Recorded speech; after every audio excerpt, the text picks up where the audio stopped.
All right, so now that we've looked at what the single paradiddle is and why it is, let's look at the best way to play it. Now, hopefully most of you are familiar with the basic stroke types. There are downstrokes, upstrokes, and taps, and so forth, okay? If you're not, I really recommend finding a teacher that can teach those things to you, or you might like to check out my technique book, Stick Technique, which is available at sticktechnique.com, okay? But once you're familiar with these stroke types, hopefully with any rudiment you'll be able to figure out what one to use for each note of the rudiment. So let's do that for the single paradiddle now. Okay, we're going to start in this position, right hand up, left hand down. Why? Because the first note we play with the right hand is a loud note, so we've got to start up here. The second note we play is with the left hand, and it's a soft note, so we start down there. Now before we start the first note, let's consider where that stroke needs to end. We know it starts up here because that note is loud, but the next note this same hand has to play is a soft one. So I should end up down here. There's no point letting it bounce up because that's wasted movement. I want it to end up down there where it's ready for its next note. So that's a downstroke.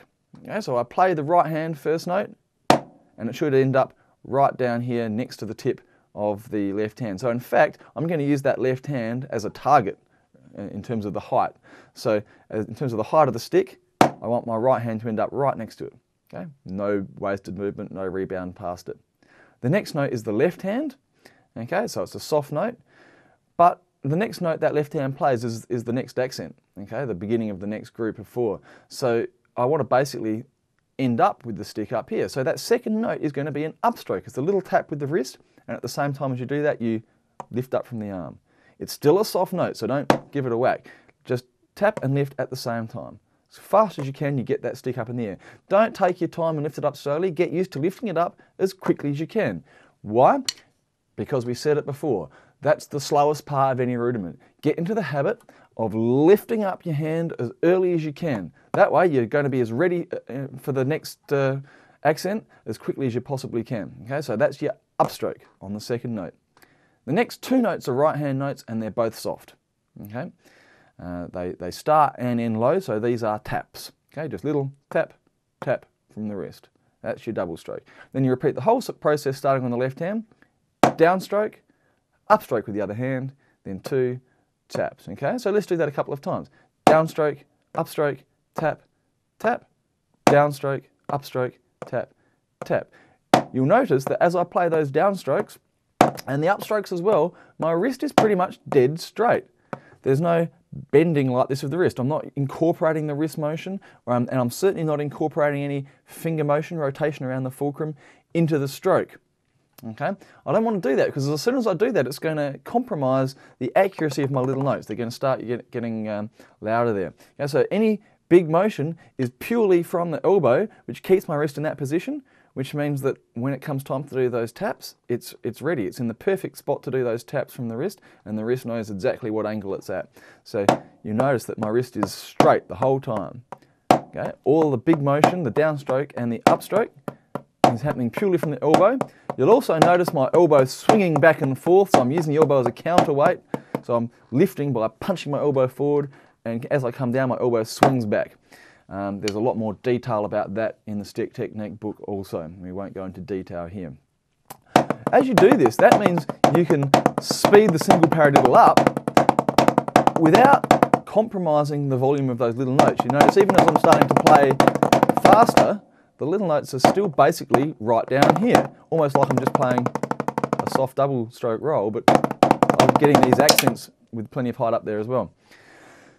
As you start trying to push the single paradiddle even faster again, there are some little grey areas that happen, some little compromises.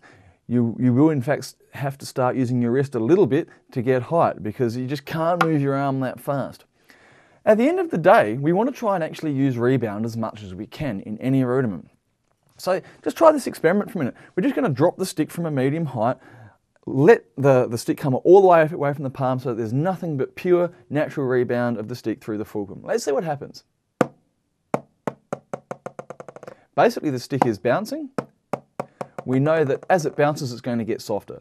It's going to bounce, bounce, bounce, bounce, bounce. It loses a bit of energy each time, so it gets lower and lower. And of course as it gets lower and lower, it's bouncing less high, so it gets faster as well. The first bounce is higher, takes a bit more time, and then gets a bit faster as it gets softer. Well, let's just take the first 3 of those hits. The rhythm is kind of like a big one and then 2 small ones after a gap. That's actually almost identical to what we actually want the hand to do within the single paradiddle anyway.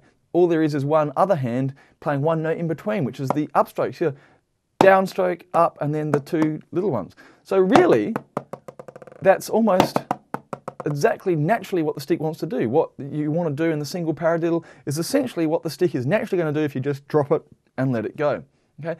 So as you start playing this faster, we can start to relax the hand a bit and actually try and use a little bit of that rebound, let it come into the wrists and fingers, and use the power of that accent to play the double stroke as well. After a little bit of delay, and in that gap the left hand or the other hand is playing the upstroke. Same of course on the left hand, the right hand plays the upstroke in the gap, so, and then dropping the stick. Okay? This only works when you play it faster because that gap where the upstroke comes in is now a little bit quicker as well. It's a smaller gap, so it's now fast enough that that you can actually use the rebound without it happening too quickly. Okay, and getting the next notes in quick. It's also still going to be slightly compromised, of course, because anytime you use that rebound, you're never going to get those little notes quite as soft. But that's the sort of trade-off that happens when you go that little bit quicker. Hopefully you'll see at the moment I'm sort of controlling that in a very robotic way.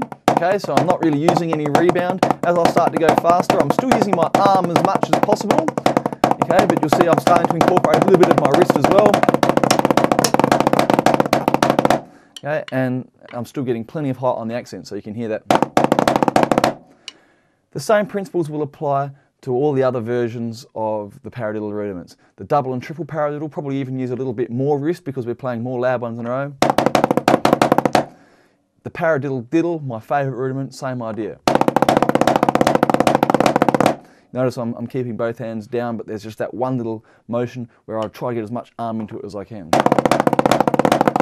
At top speed it's quite a small movement, but still I'm getting those little notes down there, and that's the crucial part, keeping the little notes down and under control. So there you have it, the single paradiddle and other paradiddle rudiments. And as usual, if you want to check out more of our free video blogs, learn more about drumming technique, or just look at all sorts of information on drumming, just check out drumclinic.com. That's drum-clinic.com.